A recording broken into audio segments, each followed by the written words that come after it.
We are visiting one of our sites today in Fishbourne, Roman Palace, where we installed our iPower Max range. As you can see, there are 4 behind me. For this project, we spec'd a 30 watt iPower Max on a 5-metre column. The customer also opted for cages and anti-climb spikes due to other vandalism in the area. We completed this project in November last year. We now have a representative from the local council to talk about their experience with Sunlite Group and provide their feedback on the lights. Can you please introduce yourself and what council you work for? I'm Lucy Wright and I'm the Clerk at Fishbourne Parish Council in West Sussex. We're at Roman Palace today. How many lights did you get installed by Sunlite Group here? We had 18. And why did you choose or opt for solar street lighting?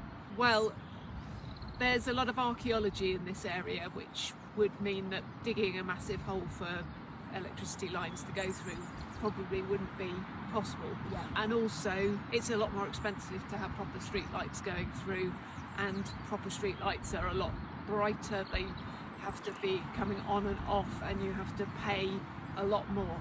Yeah, so the solar ones are a one-off and they look after themselves. Yeah, perfect. And how are you finding the performance of the lights?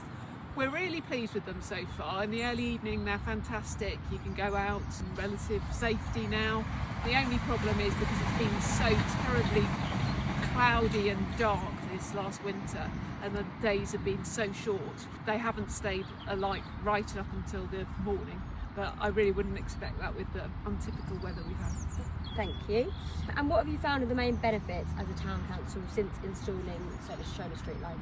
I think the residents are really pleased with them. It's made it feel much safer around here. This is a path which keeps people off the main roads. It's right next to the school, so there are school children travelling up and down it. Yeah. And there are bikes, and it just keeps people away from the traffic and in safety. Perfect. And that leads me to the next question. Have you had any feedback from the residents? We have had. It's all been very positive. The only minor thing is because the last bollards we had all been vandalised. People were very cynical, but these haven't had any trouble at all because they look like a normal street light. People treat them like a normal street light and they just are happy that they have the benefit of walking up and down. I had people emailing me the day after they were put in about how effective they were. Oh, perfect. And obviously you opted for the cage and anti-spikes to help with the vandalism. Yes, we had every possible measure we could think of against vandals. We've got anti-climb paint, anti-climb spikes. Yeah. We've got a cage so that you can't throw stones at them, and I think that has really put people off and they just now can't be bothered to try. Yeah, that's great. So yeah. It's exactly what we wanted. Perfect.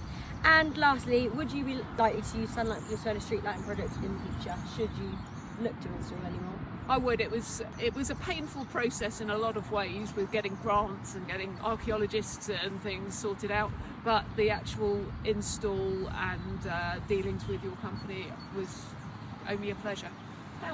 Thank you very much. Thank you. A solution to this potential issue of the lights not lasting the whole way throughout the night would be to set the lights to 10%. Upon movement, they would then increase to 70%, and then after 2 minutes, they would reduce back down to 10%, meaning that they're never going to reach maximum power, which means that they're going to last throughout the night in the winter months.